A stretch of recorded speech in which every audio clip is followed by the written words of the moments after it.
La muerte es lo único seguro para todos nosotros, pero desconocemos qué sucede después. ¿Es la muerte el fin? Y si no, ¿perdura la conciencia después de la muerte?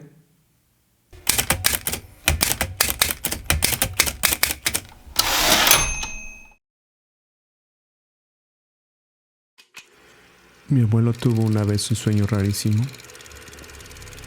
Se encontraba caminando por las calles empedradas de un pueblo al anochecer. Los habitantes emergían de cada puerta, esquina y callejón en absoluto silencio, llevando lámparas de aceite delante para guiar sus pasos. Las calles sombrías se poblaron rápidamente de tenues luces, cientos, miles. La multitud se reunió en la plaza del pueblo, donde se formó una línea que, como mi abuelo pudo ver, se extendía más allá del horizonte como un río de estrellas. Desconcertado, sin saber qué hacer, mi abuelo se unió a la fila y marchó junto a los peregrinos hacia un destino incierto.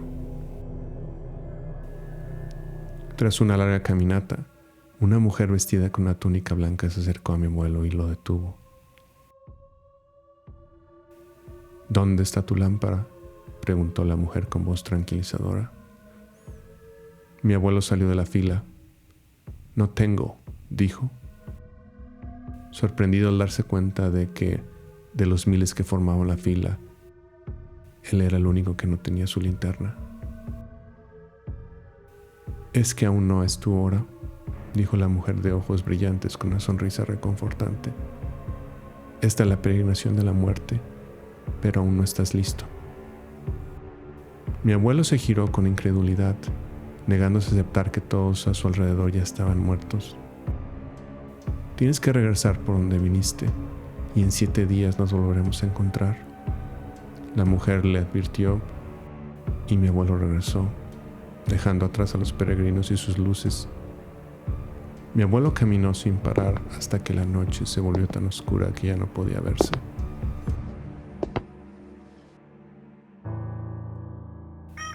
Mi abuelo despertó antes del canto de los gallos, acostado junto a su esposa, vivo pero con frío. Más tarde ese día, cenando a la mesa, mi abuelo contó al sueño a su familia. Mi abuela, sus hijos y su hija, mi madre, escucharon atentamente su historia. «Me han informado que moriré en una semana», informó mi abuelo, pero nadie lo tomó en serio, ya que no padecía ninguna enfermedad, y su familia atribuyó esta repentina revelación a un sueño, lejos de la realidad. Pero mi abuelo se tomó su sueño tan en serio que al día siguiente comenzó con los preparativos. Redactó su testamento e instruyó a sus hijos mayores sobre cómo afrontar la situación cuando él se fuera.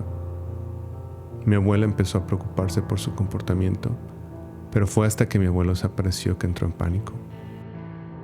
Pensó lo peor, ya que él nunca salía de casa sin avisarle, pero en aquel entonces, sin acceso a la tecnología, no había mucho que hacer más que esperar.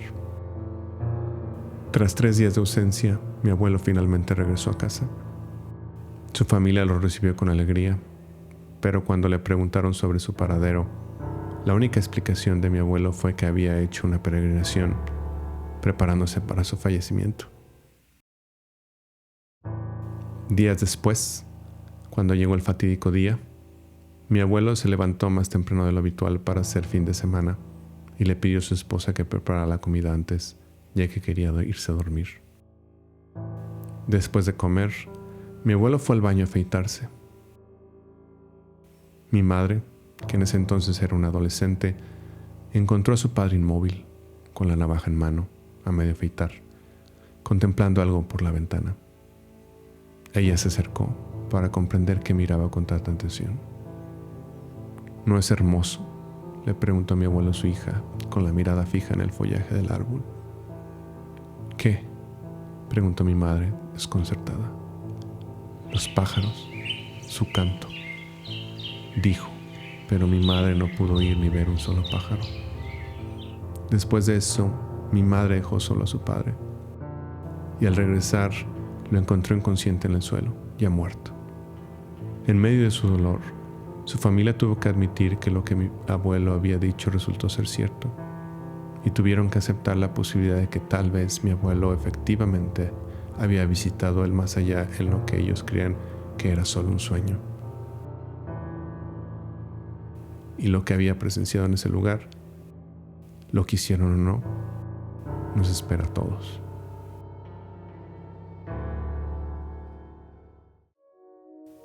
Al que estar escuchando a mi madre relatar los sucesos del fallecimiento de mi abuelo, no pude evitar sentirme atraído por el enigma de la muerte, hasta el punto de que, ahora como escritor, he explorado el tema y las experiencias de mi abuelo en el más allá en mi serie de novelas de fantasía, Vandela.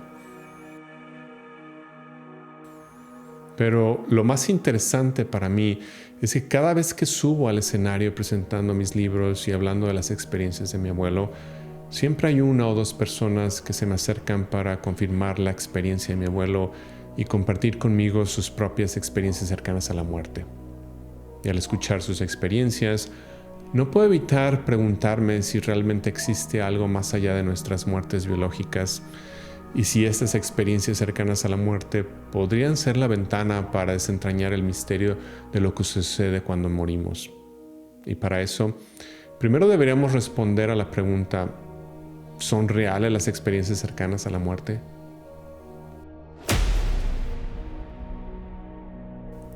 Las experiencias cercanas a la muerte son experiencias personales profundas que ocurren al borde de la muerte o durante la misma, antes de ser resucitados.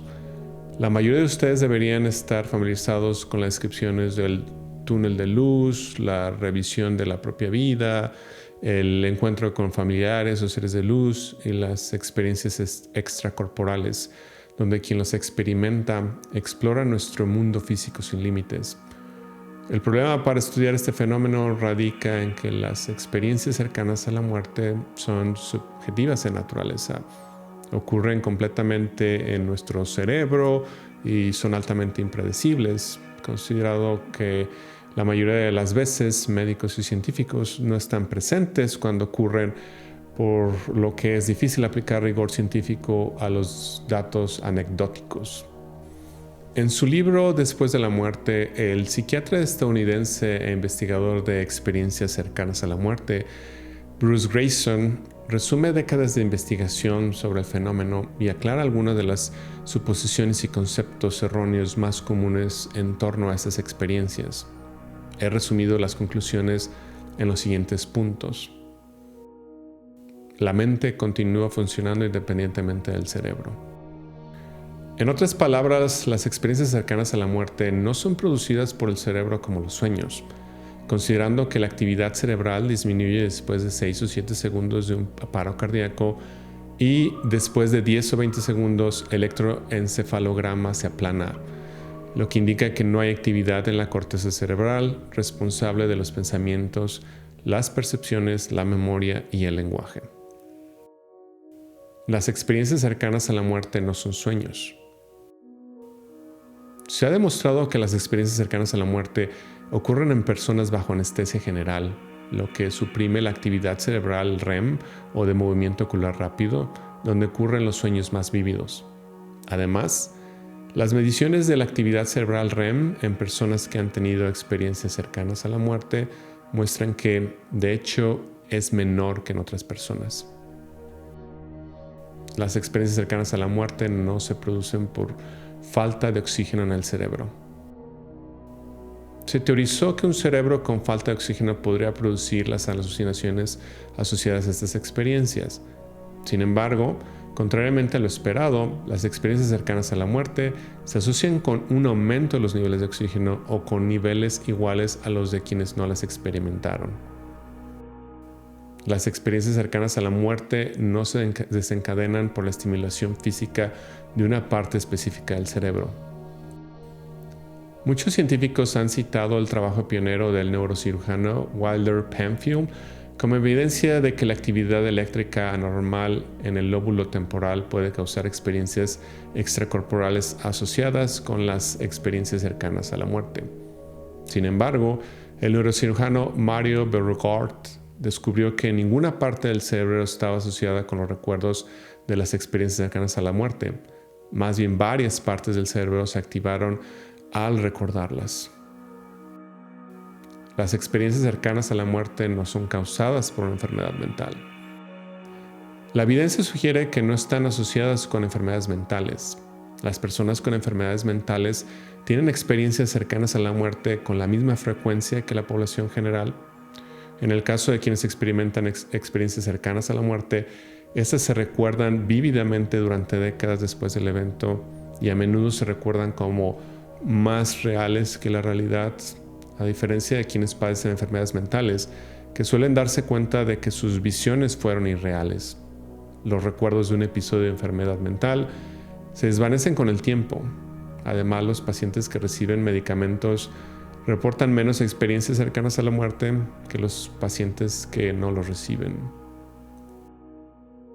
Las drogas psicodélicas no producen experiencias cercanas a la muerte. Las experiencias cercanas a la muerte son similares a algunas experiencias inusuales asociadas con el consumo de drogas psicodélicas, principalmente las asociadas con el anestésico ketamina y con la DMT, una sustancia química presente en la naturaleza que puede producir euforia y visiones. Sin embargo, otros efectos comunes de la ketamina no se presentan en las experiencias cercanas a la muerte. La ketamina se considera simplemente una puerta más hacia las experiencias cercanas a la muerte sin que realmente las produzca. A diferencia de las experiencias cercanas a la muerte, personas bajo la influencia de drogas psicodélicas como el LSD y la psilocibina han demostrado que las complejas experiencias místicas asociadas con estas drogas se acompañan de una disminución de la actividad cerebral. Estas drogas disminuyen la actividad cerebral, especialmente en la corteza prefrontal, y disminuyen drásticamente la actividad eléctrica sincronizada en el cerebro, que se observa típicamente con el pensamiento complejo, reduciendo la capacidad del cerebro para filtrar a la mente y permitir el acceso a estas experiencias místicas. Tras analizar estas conclusiones sobre la biología de la muerte y lo que sucede en el cerebro durante estos momentos, podemos coincidir en que, según la ciencia, las experiencias cercanas a la muerte parecen no estar causadas por la actividad cerebral, sino independientemente de ella. Esto refuerza la creencia que nuestra mente, nuestra conciencia, puede funcionar de manera independiente del cerebro y no como un subproducto de este, como se creía anteriormente. ¿Podría ser esta la confirmación de que existe algo más allá de la vida? Hasta este punto hemos analizado la ciencia que sustenta la parte subjetiva de la experiencia. Sin embargo, ¿cómo podemos afirmar que lo expresado por quienes la experimentan pueda considerarse cierto? Para ello me centraré en las experiencias extracorporales. Durante las experiencias cercanas a la muerte, las personas informan haber abandonado su cuerpo y haber desarrollado sentidos agudizados como la vista o el oído, lo que les permite presenciar sucesos a su alrededor que, técnicamente, su cuerpo debería ser incapaz de captar, considerando el estado de la actividad cerebral. Quienes experimentan la experiencia cercana a la muerte informan haber escuchado conversaciones de médicos o visto detalles en el quirófano, o incluso situaciones que involucraban a familiares en habitaciones contiguas, lo cual podría ponerse a prueba, ¿cierto? El estudio revisó 93 informes de percepciones extracorporales durante las experiencias cercanas a la muerte y descubrió que el 92% fueron verificados por fuentes externas como completamente precisos, mientras que el 6% contenía algún error y solo el 1% era completamente erróneo. Así pues, hablamos de una precisión de casi 99% en los sucesos descritos por quienes han tenido experiencias cercanas a la muerte, y esta captura y transferencia de información a un cerebro clínicamente muerto es imposible de justificar sin reconocer la existencia de una entidad incorpórea plenamente consciente que puede operar independientemente del cerebro. ¿Podría esto confirmar la existencia del alma? Lamentablemente aún no tenemos pruebas suficientes para demostrar científicamente su existencia, pero si continuamos con el experimento mental, si el alma existe, ¿se preservará nuestra conciencia después de la muerte? Y de ser así, ¿A dónde van las almas? ¿Existe un más allá como el que describió mi abuelo? ¿Un cielo? ¿Quizás un infierno? Según la investigación del psiquiatra Bruce Grayson, quienes han tenido experiencias cercanas a la muerte informaron haber tenido sensaciones físicas comparables a ver y oír, y que aún tenemos emociones. Mencionaron que aún podremos ver a nuestros seres queridos vivos y quizás comunicarnos e interactuar con ellos. Y este canal de comunicación en nuestro plano de existencia y este mundo espectral donde residen nuestros seres queridos difuntos me desconcertó, no solo porque ha sido afirmado por creyentes y practicantes de lo paranormal, sino también porque todavía tengo una segunda historia para compartir con ustedes.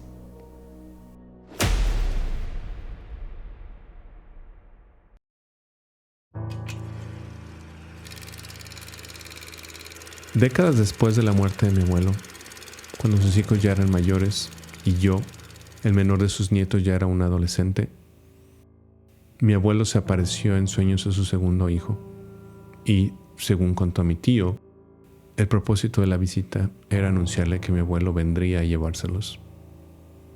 Mi abuelo le proporcionó una lista que detallaba el orden en que moriría cada uno, pero sin una fecha específica. Cuando mi tío compartió su sueño con sus hermanos, 4 hermanos y una hermana, todos lo tomaron a la ligera, a pesar de su experiencia previa con la inusual muerte de mi abuelo. Pero intrigados, se atrevieron a preguntar quién moriría primero. Mi tío respondió que el primero sería el hijo menor, siendo su hermana, mi madre, la menor. Recuerdo que mi madre se burló, afirmando que mi tío señalado era el que menos intención tenía de morir, considerando que era el más sano de todos. Aún así, se atrevieron a preguntar quién sería el siguiente, a lo que mi tío respondió que sería el mayor de ellos. Podríamos argumentar que, en cierto modo, todos recibimos una sentencia de muerte el día que nacemos, pero mi tío debió percibir algo en la reacción de sus hermanos, ya que se negó a proporcionar el resto de la lista. Unos años después, el menor de mis tíos sufrió un accidente con un caballo, lo que le causó una muerte instantánea, desencadenando la recolección de vidas anunciadas por mi abuelo.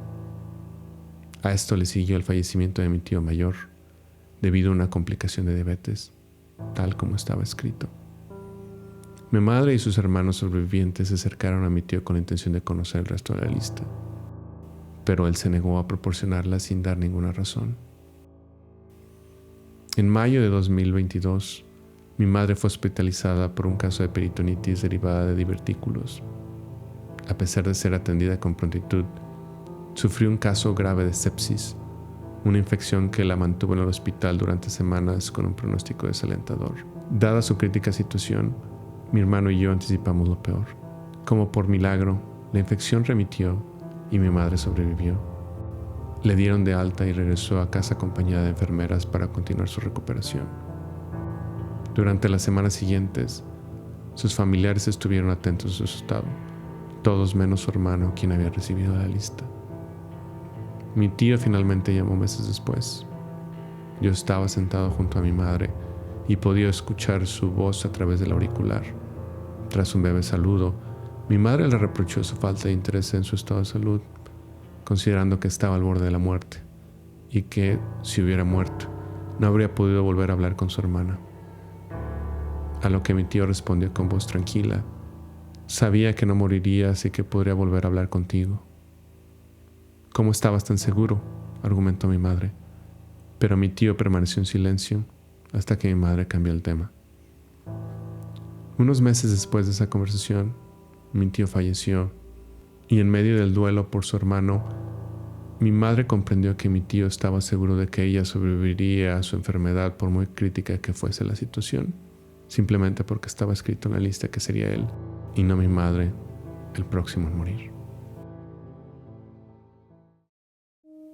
He escuchado historias similares de comunicación con los muertos, no solo de familiares y allegados, sino también de los desconocidos que se acercan a mí después de mis presentaciones.